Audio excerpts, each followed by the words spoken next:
Subscribe and hit the bell icon to never miss an update from eTimes TV. Hi Kanika, welcome to eTimes TV. How are you?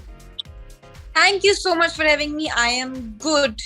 Lockdown के दौरान ही जब हमने बात की थी, मुझे याद है कि आप बता रही थी कि किस तरीके से initially your family, your dad, वो थोड़े से उनके थोड़े रिजर्वेशंस थे, keeping this field in mind, this profession is mind. लेकिन अब जब वो इतनी पॉपुलैरिटी आपकी देखते हैं, इतनी अचीवमेंट देखते हैं, how has things change for you? He feels very proud. तो मतलब मैं उस चीज में ना उनकी गलती नहीं बताऊंगी, बिकॉज हमने वो एनवायरनमेंट नहीं देखा होता, चीजें नहीं देखी होती हैं, तो वो होना बिल्कुल जायज है. अब जब उन्होंने यहाँ आके देखा या मुझसे बातें सुनी, तो उनको समझ में आता है कि ओके, सेफ, सब कुछ बिल्कुल नॉर्मल है, वैसी जिंदगी है जैसी सब हम लोग वहां जीते हैं. तो अब वो मुझे पुश करते हैं. कई बार ऐसा होता है कि मैं लेजी होके बोल देती हूँ, नहीं ये नहीं, कल कर लेंगे. ही पुशेस मी, नो ये आज करो, अगर कर रही हो तो पूरे तरीके से करो, अच्छे से करो.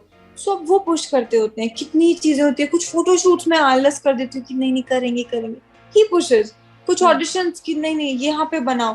मुझे याद है मैं अभी घर गई हुई थी, सो हम लोग घर के वरांडा में हम लोग ऑडिशन बना रहे थे.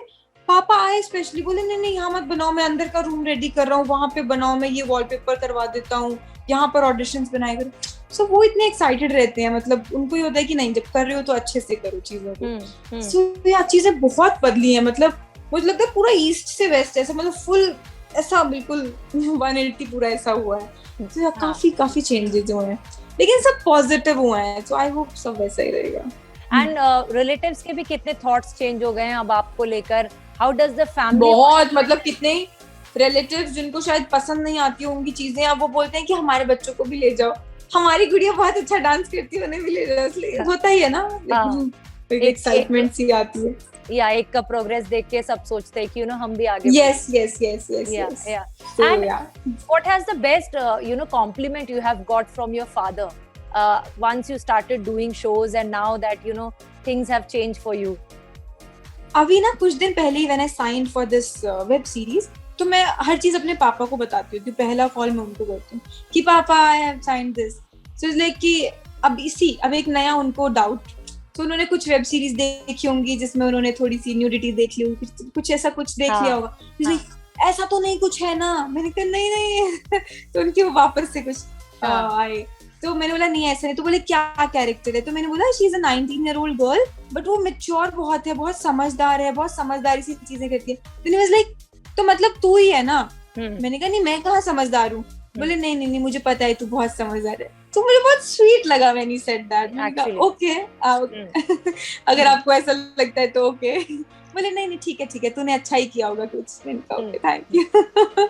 And Kanika, coming from एक ऐसी फैमिली जो आपको इतना ट्रस्ट करती है, जो आपको आपने एक बेबी स्टेप्स लिए हैं, and they have supported you and you have come so far. So क्या आप जब रोल्स चूज करती हैं, जब रोल्स आपके पास आते हैं, you have your set of reservations?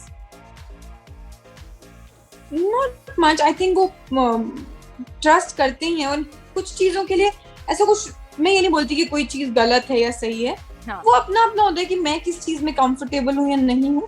सो फिलहाल मेरी भी कुछ है कि मैं इस तरह के कपड़ों में कंफर्टेबल हूँ, इस तरह की लैंग्वेज में कंफर्टेबल हूँ, इस तरह के सीन्स में कंफर्टेबल हूँ.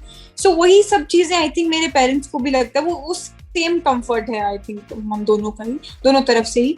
सो वो सब चीजें देख के ऑफ कोर्स चीजें ली जाती हैं. बट ऐसा नहीं है, ट्रस्ट मी, कि मुझे लगता है कि नहीं इस तरह के वेब शो गलत है या इस तरह की लैंग्वेज. दैट्स पूरा का पूरा अपना कंफर्ट, क्योंकि हर तरह के कंटेंट को उतनी ही रिस्पेक्ट, उतनी ही व्यूअरशिप मिलती है. सो आई थिंक बिल्कुल कंप्लीटली ओके है. वो अपना कंफर्ट लेवल है. yes. बट आपके, आई एम श्योर आपके रिजर्वेशंस होंगे, नो न्यूडिटी अभी नहीं, crass language अभी, yes. and speaking scenes अभी नहीं, because you are just वो थोड़ा सा दिमाग में रहता है. You want to yes. वही घर वालों को भी यही सवाल होते हैं कि किस तरह के सीन्स होने वाले हैं. सो वो लोग भी पूछते हैं. I also ask. आप जैसे हम बात कर रहे हैं अचीवमेंट्स की, हमने देखा कि now you have your own car, आपने कुछ समय पहले खरीदा, वो भी आपकी लाइफ का सबसे बड़ा अचीवमेंट रहा. You have bought a house. तो you tell me about it. When you look back, जहाँ से आपने जर्नी स्टार्ट की थी और अभी अब जहाँ पर है, what do you feel Kanika? मुझे लगता है कि ना मेरी लाइफ में तो ये हुआ है कि जो मुझे लगा है कि ये मुझे करना है वो नहीं हुआ, जो लगा है कि ये नहीं होगा वो हो जाता है. सो ना हमें हार नहीं माननी चाहिए. अगर एंड ना मैंने एक चीज सीख ली, गो विद द फ्लो. जहां लेके जा रही है ना लाइफ, चलना चाहिए पॉजिटिवली विद योर 100%, पूरी मेहनत के साथ, पूरी पॉजिटिविटी के साथ. पता नहीं चलता लाइफ कहाँ ले जाए, क्या टर्न आ जाए. कुछ टर्न्स बहुत प्यारे भी लगने लगते हैं. लाइक मैंने कभी नहीं सोचा था, मैं तो लॉयर बनना चाहती थी, जज बनना चाहती थी, बट सी लाइफ यहाँ ले आई and this is so beautiful. मैं अगर अपने आप को वैसे ही इमेजिन करूँ, वो भी बहुत ऑफ कोर्स बहुत ही रिस्पेक्टेबल चीज होती है, बीइंग लॉयर, बीइंग जज, वो भी मैं बहुत अच्छा लगता है मुझे वो चीज सोच के भी. लेकिन मुझे लगता है कि उससे बेटर मैं यहाँ फील कर रही हूँ ना, फ्री एंड सब अपनी कंडीशंस पे चीजें करना. मुझे तो अच्छा लगता है ये भी बहुत. इतने लोग प्यार करते हैं, सच अ ब्यूटीफुल थिंग. राइट. सो या लेकिन जब आप पर्सनली अपने करियर को देखती हैं कि जहां से आपने शुरुआत की थी और अब तक आप जहां तक आई हैं, do you feel proud of yourself, you know, having no godfather and then making your name? Yes definitely. And मुझे मेरे घर वाले और फील कराते हैं ये बातें बोल बोल के. मैं तो ऐसे कहती हूँ कुछ नहीं, अभी बहुत आगे जाना है, अभी कुछ नहीं, शुरू, यू नो. बट वो लोग इतनी वो बहुत प्राउड फील कराते हैं कि नहीं ये कर लिया बेटा. सी, जब तुम्हारे 1 मिलियन थे, तुमने सोचा था 5 हो जाएंगे, आज 5 हो गए हैं. सी, सच अ बिग अचीव. सो वो लोग ऐसे मुझे रियलाइज कराते रहते हैं. तो या of course definitely I feel very proud. You know, lockdown phase Kanika सबके लिए और भी बहुत डिफिकल्ट रहा, क्योंकि काफी लोगों ने लोनलीनेस से बैटल किया, काफी लोगों ने फाइनेंशियल इश्यूज, क्राइसिस के साथ बैटल किया, काफी लोग काम नहीं मिल रहा था उसकी वजह से जूझ रहे थे, काम बंद था उसकी वजह से. आपके लिए लॉकडाउन फेज कैसा रहा? What were the things that you were worried about? Sad तो मुझे लगता है सबके लिए था. Touch wood, we are blessed कि हम लोगों को किसी चीज की कमी नहीं फील हुई, सब कुछ था टाइम पर, है ना. मैं देख रही थी कि कुछ लोगों के लिए लिटरली बहुत ज्यादा प्रॉब्लम्स हो रही थी फाइनेंशियल, क्योंकि कितना तुम जोड़ के रखते हो. सो बहुत सारी प्रॉब्लम्स होती. मैं तो लिटरली अपने भाई बहनों को सबको ना हर दिन रियलाइज कराती थी कि see, we so blessed, we should be thankful. हर दिन कितना अच्छा जा रहा है. सो यस, बट एक सैडनेस तो मुझे लगता है फिर भी सबकी लाइफ में थी, even after having everything, because वो नॉर्मल लाइफ तो बिल्कुल नहीं है ना. यू नो, हमें आदत है बाहर निकलने की, लोगों से मिलने की, वो सब बिल्कुल नहीं हो रहा था. This mask thing is so new. कैसे लगता है कि कुछ बांध के रखा है. हर एक छोटी चीज जो लॉकडाउन में हुई है, न्यू नॉर्मल, वो नॉर्मल तो एक्चुअली नहीं है ना, उसको हम ऐसे ही न्यू नॉर्मल बोल रहे हैं. सो वो एक कहीं ना कहीं वो सैड फीलिंग तो है ही, वो अजीब सी सिंकिन. सो या वही है. बट आई थिंक अब चीजें बहुत बेटर हो गई हैं. So we should be happy and better हो जानी चाहिए. अब तो काम भी शुरू हो गए हैं. So yeah, just waiting for the best to happen. But आप कभी worried थे फाइनेंशियल इसको लेकर, क्योंकि आपने अपनी जर्नी जस्ट थोड़े समय पहले स्टार्ट की थी, आपका शो भी बंद हुआ था, और यू नो हर महीने के एक्टर्स के हर महीने के अपने EMI होते हैं जो यू नो एवरी मंथ जाना होता है. कभी आपके ऊपर उस तरीके का प्रेशर आया कि व्हाट इफ अगर इसी तरीके से काम बंद रहा, व्हाट विल आई डू? मुझे लगता है वो तो सबको ही ऐसा लग रहा हो कि व्हाट इफ ऐसा ही चलता रहा तो कैसा होगा. बट टच वुड, वाहिगुरु, मतलब ऐसा कुछ ऐसा क्राइसिस, ऐसा कुछ प्रॉब्लम वाली फील नहीं आई. सो आई थिंक टच वुड बहुत ब्लेस्ड किड ऑफ गॉड रहे होंगे हम. सो या ऐसा टच वुड कोई प्रॉब्लम नहीं आई मुझे. इनफैक्ट बहुत ही आराम से हैप्पीली टाइम निकल गया. ऑफ कोर्स काम का वेट तो होता है, वो तो हमेशा ही रहता है ना, कि आज काम तुमने कोई खत्म किया, अगले दिन से ही होता है कि यार कुछ काम करना है. वो आदत होती है हम लोग को कैमरा के सामने आने की, एक शेड्यूल बन चुका होता है, 12 आवर्स लाइव, वो सेट पे जाना, वो चीजें तो अगले ही दिन से मिस करने लगते हैं हम. बट या टच वुड प्रॉब्लम ऐसा कुछ नहीं है. But yes, I am excited to work again very much. You know, आपकी अगर जर्नी की बात करूं मैं, कनिका, आप अगर मुझे थोड़ा सा बता पाएं कि आपकी जर्नी स्टार्ट कहाँ से हुई थी? What were the you know challenges that you had to initially face in your journey? तो आई थिंक मोस्टली सबको पता है कि मैंने म्यूजिक वीडियो से स्टार्ट किया था. So I was in Punjab, Chandigarh, doing my law. तो वहाँ पे आई वाज वेरी एक्टिव. हर तरीके से अपने कॉलेज में मैं बहुत एक्टिव रहती थी. किसी भी चीज में मुझे पार्टिसिपेट करना ही करना है, फिर वो जैसा भी होता था।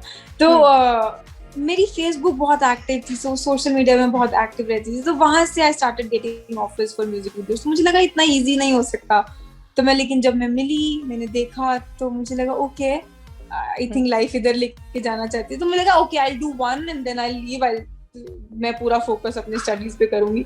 बट वो जब एक बार किया ना, बहुत बहुत नॉर्मल नहीं रहा था, बहुत इजी नहीं रहा था। मुझे याद है कि मैंने कितनी डांट खाई थी डायरेक्टर से, मुझसे एक सीन नहीं हो रहा था, 15 टेक्स चल रहे, रीटेक्स चल रहे हैं, उसके सब हो रहा था।